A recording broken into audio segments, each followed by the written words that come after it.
Senate ay naglabas ng batas upang magkaroon ng tamang proteksyon dito sa mga paglabag sa pamamaraan ng paniningil ng mga online loan apps at hindi lang yung pati mga financial or something like that na maaaring ma-involve sa mga ganitong klase ng pagpapautang. Pero bago lahat, maglalambing ako sa inyo na pakipollow po ang aking mga social media account ng Facebook, TikTok at ang aking YouTube channel.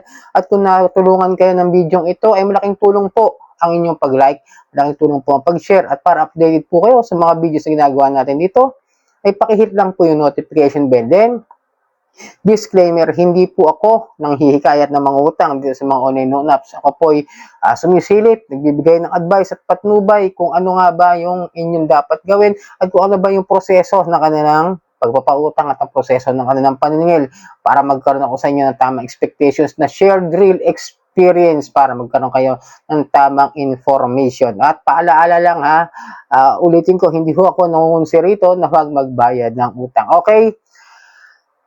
Binasa po ngayong araw na ito yung paghahain ng Senate Bill number 1744 na kung saan ay nararapat na mag-regulate sa mga debt collection practices. Okay?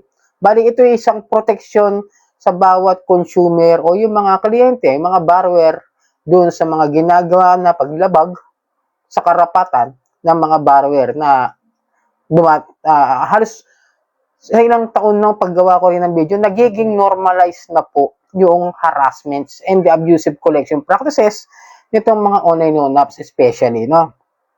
Ito kasi, ayon nga dito sa Senate moves to protect Filipinos from abusive debt collection practices. Ito naman ay para protektahan lang yung mga debtors sa mga harassment, misrepresentation, and unfair treatment.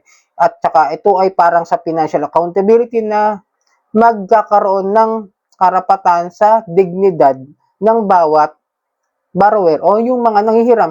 Pero syempre, itong batas na to, hindi lang yung para sa mga borrower.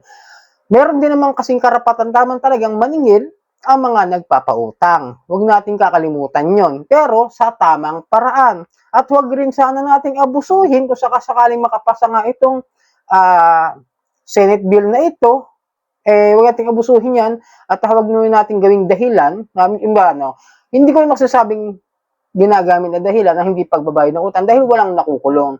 Sa akin lang, paalaala, maging maingat kayo sa pangungutang dito sa mga online loan apps.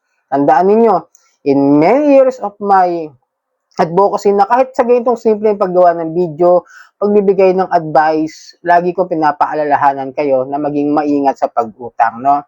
Hanggat maaari kung kaya nyo iwasan, iwasan. Dahil nga, ito yung sistema na ginagawa ng mga OLA. Katulad nung sa Senate reading kanina, doon sa videos, doon sa live nila, napakaraming abusive collection practices ang nabanggit at ipinaliwanag doon sa Senate, di ba?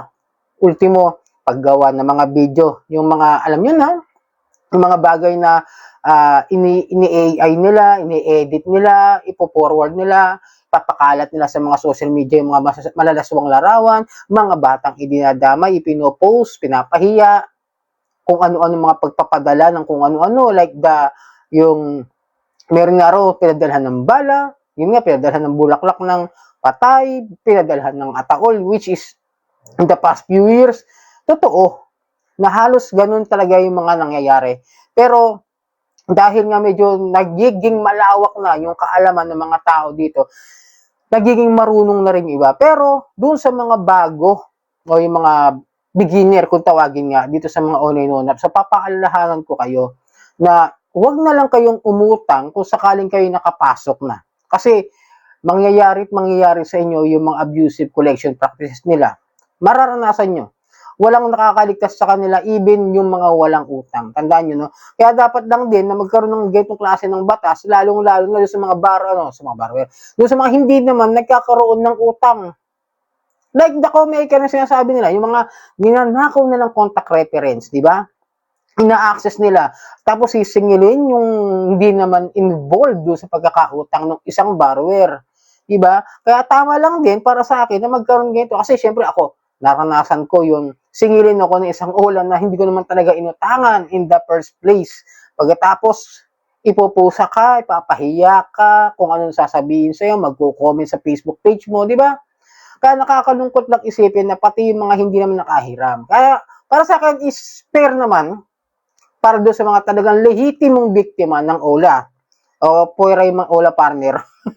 Kasi yung mga OLA partner, totoo, sinasadya yan na mangutang. Papaalalahanan ko lang kayo, hindi po sagot yung gagawa pa tayo ng isa pang mali. Which is, alam ko naman na through your emotions kung bakit nyo ginagawa, makaganti man lang kasi wala nga justice. Pero, uulitin ko dito sa video ito, no? Na kapag magkakaroon ng raid, ito, sa mga susunod na mga linggo o buwan, alam ko magkakaroon kasi may mga postings na magkakaroon ng alam niyo na yung raid sa mga online abusive collection practices. Siyempre, once na merong na raid at kayo yung mismong biktima, papaalalahanan ko kayo para tuluyang makulong yung mga OLA agent na yan na which is kapwa natin Pilipino na nakakalungkot lang na nagpapagamit doon sa ibang mga lahi na nag-ooperate niyan, wala tayong magagawa, tuluyan nyo. Pagpunta sa hearing, sa preliminary investigations, once na ma-raid, sumama kayo dyan sa mga yan, kung talagang buo yung loob ninyo, hanggat kaya ninyong panindigan ninyo. Sure ball yan makukulong at hindi madidismiss yung kaso. Yun kasi yung problema rin. Kaya nga tama lang din, sa panahon ngayon na nano-normalize yung mga ginagawang harassment ng mga, di ba? Napapansin niyo naman may mga Facebook pages pa sila dyan na ginagawa na kunwari, all victims. Yung pala, in my perception,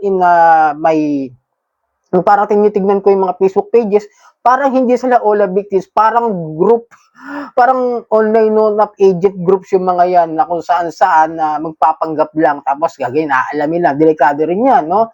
So, tama lang, ulitin ko, tama lang at napapanahon itong batas na ipapasa nila. Siyempre, sana matuloy yan, sa batas, mapirmahan at this year, sana, panalangin ko lang kasi ang layo na ng panahon, napakatagal na ng panahon na hanggang ngayon, umiikot lang yung cycle ng ganito. Pero ulitin ko rin huwag nating abusuhin yung mga batas na matutupad o kung sakasakaling mapipirmahan at may sa batas na yan talaga ng tuluyan, huwag natin ding abusuhin yung mga karapatan. Kasi mamaya, kakatwiranin natin, no? Inuulit ko lang, papaalalahanan ko na kayo, baka katwiranin nyo, may batas naman na nagpoprotect sa atin. Huwag nating abusuhin yung karapatan din ng bawat nagpapautang.